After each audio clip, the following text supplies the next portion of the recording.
Hey guys, I'm Bonnie from Dwelling Logs. I am a Jesus lover, farmer's wife, and second generation homeschool mama to 3 kids that are now all school age. So that's really exciting. There were some other moms who were posting about just how their year is going, and I thought, I'm gonna join in. So I didn't officially sign up to the playlist, but I can share their playlist down below too if you are interested in keeping this conversation going.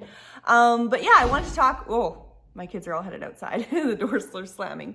I want to talk a little bit about kind of how our homeschool, how it's going this year, a little bit about how we do things in case you're new here. I haven't been using my YouTube channel a lot the last couple of years, but I would like to start using it again. So I feel like I have to re-go over what we're all about and sort of what happens around here. To be honest, today is big old day 3 in this 2023-2024 homeschool year for us. We have been homeschooling year round for the last 3 years, but this summer we took a break, and we took a big break. I really love the idea of homeschooling year round. My husband's a farmer, and he's also an industrial mechanic, and he does some pilot stuff too, so he's quite busy. But the summer just doesn't make sense usually for us to take a lot of time or all of our time off. It makes a lot of sense for us to take some time off in the winter when daddy's not as busy, so we can do more stuff with him. Anyways, so that was why we liked homeschooling year round, and we really did like it. But I found myself this past school year, there was a lot of other circumstances. We were sick a lot and whatnot, but I just found that we were just craving a big break. We had all these little break opportunities that was really, really great. I love that part about homeschooling year round, but we were just craving a big break, like somewhere where we could just turn that part of our brain off, even like the life schooling switch. I feel like even if we're not in the books, every year we kind of get more and more unschooly, but even that part of my brain, I just wanted to shut it off. I wanted to stop looking for all the opportunities to sneak learning into every little thing. And so we did that. So we were sick for a lot of May and June. Our plan was to take July off, and then we ended up taking a bunch of August off. And then it was harvest time because we're grain farmers here. And we were just having so much fun at the farm and learning a lot there as well, life schooling more style. As well as I have a bunch of work deadlines that are due usually mid-month. So I thought after my work deadlines, then we're gonna start our school. So we started on Monday officially, and I'm super excited. So that's like how our official school year is going. We're only 3 days in, and we're still on like the high of like, yay, the books are out again. So anyways, so going back to kind of our sort of way that we do things, how we usually do school at this point is we'll use different printables, unit studies, resources that I piece together, or we collectively kind of decide on a topic and we piece together. And then we add math and grammar. Math and grammar are usually our only books that we have, or we actually have like a workbook that we work through the year. Here's another one that went outside.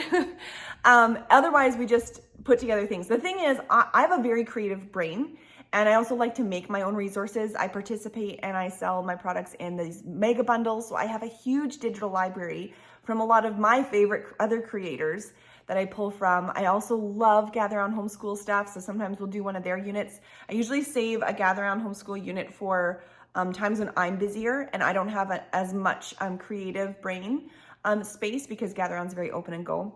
Very much my style though, love it. So right now we started off doing the Vikings unit. We started it actually last year. So we're doing the second half of Vikings, and we're doing our math beside it. And then I thought we'd do that this week, and then next week we will do our unit study as well as math, and I'm gonna add in grammar. And I also got the Story of the World books. And so so we'll keep on trickling things in. I do have to say, like, one of my weaknesses is to throw in too many things because I'm just like, ooh, this looks fun, and we end up doing like a little bit of everything and nothing really well. However, I say that, and yet when I look back, it's usually whatever the strongest interest is, we do follow that and we do go deeper. So that's really, really fun. So that's going well. The other thing I think that's going well this year is, like for the last year, is we are developing a community. I live in northern Manitoba, Canada, and there just isn't or wasn't a big homeschooling community around me. A year ago, we were even driving an hour away to meet with a co-op once or twice a month, just to have some friend time, have some social time. I mean, we have friends from church, but not all of them homeschool. But we didn't really have like those field trip opportunities that you have, and I don't know, just like-minded people. I love talking about homeschooling. So there's nothing like getting together with homeschool families. There just isn't. But in the last year, we have had kind of a growth, I'd say, in my own community and homeschooling and interest in homeschooling. We did homeschooling swimming lessons last year, which was really cool. Just the last few weeks, we've had moms text our little group and say, hey, I want to take a group to the police station. Hey, we're actually on Monday, we're going to go to the ski hill, which is like, don't get excited, you guys. I'm in Manitoba, you guys. It's flat. But our ski hill is Thunder Hill, it's called. We're gonna go there and we're gonna look for what they call diamonds. I actually don't even know what we're looking for. I'm assuming this is just like quartz or something like that, but one of the moms is gonna lead a field trip that's gonna be like very geology themed, which is super fun. We love rocks in our house. I have rocks everywhere. Our rock tumblers going all the time. So that's exciting. So I think it's really interesting because this is our 6th year homeschooling. And last year was the first kind of glimmer I have felt of community around me in person. And this year is the first beginning of the year where I'm going into the year feeling like we have homeschool friends. So just as an encouragement, I guess too, if you're in a place where there isn't very many homeschoolers, or you're just going through a dry season where you don't have any community around you that does the homeschool lifestyle as well, it could change someday. Like, I feel like we've waited so long for this, as well as I'll couple that with my main squeeze as far as like homeschool besties is Instagram. It's my favorite place to hang out. My account there, it's at Dwelling Logs, and it's pretty much all of my people there are homeschooling people. And it's just my most favorite place. Encouragement and whatnot. I post every week with a Canadian group of women. We call ourselves the True North Home Ed group. If you go to like hashtag True North Home Ed, you'll see a bunch of posts. And yeah, we just have like meaningful topics that we talk about, and we have lots of different homeschooling styles and philosophies going on in our group, but just like-mindedness and certain values about just bringing up our kids with cool creative things and nature-based things and whatnot. Anyways, I just want to point out that community can be found online. And even though it's not the same, I really think there's nothing like in person. There is not. And we can't trick ourselves into thinking that there is nowadays. I think that we need to get back to being those person-to-person, having those person-to-person connections, and to, you know, try to phone instead of text, which is really hard for me to do, or to try to meet instead of phone. I want to get there, you know, I want to grow that. But if you don't have that, if that is just not something that's in your world, online can be a great place too. I have found that for myself, and I've needed that for myself. There were some really lonely years that my online friends was where I got all my encouragement from that I really needed. The Lord knew that I needed that. Anyways, okay, so we have community this year, so that's going well. I think we're gonna do swimming lessons again. It's harvest time, so we're still outside a whole bunch. We're gonna get into a bit of, you know, nature journaling and stuff before our snow sets in. I know we can nature journal in the winter, but we don't do a lot of that. Anyways, so the other thing that's going quite well this year, put my coffee down here for a second, is chores. You guys, I am a creative person. When I do a video, I usually strategically place the camera so that it's like in a cool creative spot or a clean spot in my house.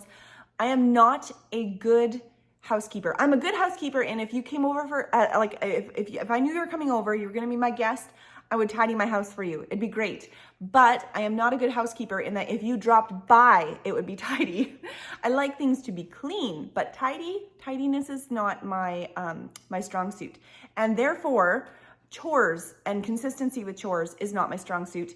And I realize that I am mothering 3 wonderful children who will also become like me if I don't change that. And so we've had tons of different chore strategies. I'm not a big chore chart fan, but we've tried that. We've tried, way back, we tried like screen time trade-offs and whatever. My kids do get a weekly allowance, but it's based on just if they're helping around. We give them $5 a week. But we also kind of use it to be like, you know what, if you didn't contribute a lot to the family this week, maybe you're not going to get that $5. But I like them to have that because we also teach them to set aside savings from that and tithe for church. So anyways, and for church or for missions or whatever, money for the Lord. That could be its own topic. Anyways, so I like them to have an income so that they can learn a little bit of small time money management, not just for the purpose of like, here's some money to throw away. But chores, I have developed a new system and I'd really like to share it with you guys. I just quickly whipped this up on Canva. I didn't do any of my own art for it. But I will put the Canva link with a free download, no subscription required. I'm just gonna like make it a direct download for you guys to download these cards if you want them. I have made chore cards and I'll show you, I'll bring my camera over to my wall. I'll kind of show you how I have it set up. Anyway, so my kids have these chore cards and every day I just put a couple of chores on there and so that they can help and contribute to the house. Anyway, okay, so this is kind of what it looks like. I have their names here. I have their chores that they're gonna work on today. We have this big banner that we made the other day that is overlapping, but here's kind of a loop of things that I like to get done in a certain order or make sure that they get done around the house. Bathrooms, changing bedding, burning garbage, that kind of thing. So that's going on there. So that's our setup right now. And the kids can go and then the coolest thing too is when they finished a chore, they flip it over and it says done. And they love that. It's tactile. My oldest was like, it makes it so much more fun, Mom. So that has been a big change. There you get a glimpse of my crazy house. Anyways, so I will share the link to these cards with you and I'm going to talk to you a little bit more about how we're using them. But they're actually going really, really well. My kids are liking them. I like them. It's pretty easy for me to do. The first time I made them, I had it all broken down. Like I'd have put a load in the washer, put a load in the dryer, fold the laundry, put the laundry away. And I'm just like, no. I changed them all. I just made a laundry card. And then if my youngest is doing laundry, if she gets the laundry card, she will go and gather up the dirty laundry from the bedrooms and bathrooms and put it in the laundry room. If my middle son gets the laundry card, he will learn how to put a load in the washer and perhaps change the loads to put the washer in the dryer and so forth. When my oldest gets the laundry card, he changes the load and he also puts the laundry away or folds the towels or whatever. Or he doesn't put everyone's laundry away. I guess he'll put clothes on everybody's beds to where they belong. So, I've made these cards with different ages in mind, but we can use the same cards. Anyways, it's just been working really well. And I have cards like piano because we started piano lessons, compost. I also learned the word blitz. There's another homeschool mom. Oh, I'm forgetting her name now, but she does a blitz where in between the meals in their days, they'll do a blitz that it's basically cleaning up the mess that you made since the last meal. So I have one of those cards in there. Anyway, this system is working really, really well. So I give them a couple cards, they flip it over. I can add to it if I want. And it's giving me brain space. So I'm not having to remember what the kids are working on and that kind of thing. And it's really helping us keep up with things in our house. No, my house isn't spotless because of these magical chore cards, but I know certain things are getting done at some point during our week. And it's not like a Monday, Tuesday, Wednesday. It's not a chore chart where you have to fail. It's just go look, what's hanging on your hook? Is it still hanging there? Then it still needs to be done. Turn it over when you're done. So I like the style of it. I feel like it's a little bit of it's not a pressure thing as far as you failed because, look, on Monday you didn't get your check mark or your star, so I like that. What else? So the chores are going really well. School's going really well. Our music lessons have started. It's fall. I want to be outside all the time. I was gathering some stuff from my mother-in-law to make some more baskets this year. I was trying to learn basketry things this year, so I need to devote some more time to that. Otherwise, how else is our year going? I'm still working on some projects. I have some deadlines for my work that I do for Sam from For the Love of Homeschooling. I paint for her, and that's an ongoing thing. So I always have deadlines for that. I'm going to be doing some bundles coming up in October that I'll come back and I'll share about those too, since I'm trying to use my channel more. And I have some of my own projects too that are kind of on the table that are waiting, but anyway, I think that's probably enough of an update today.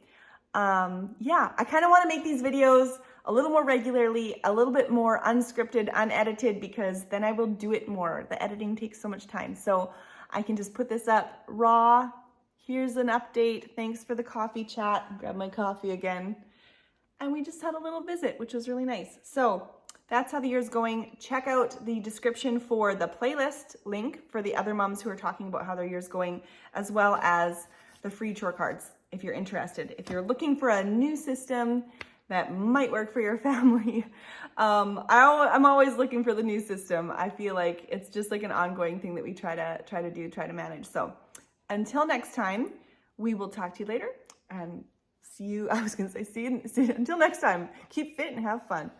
I got to figure out a different outro. We'll see you guys later. Bye.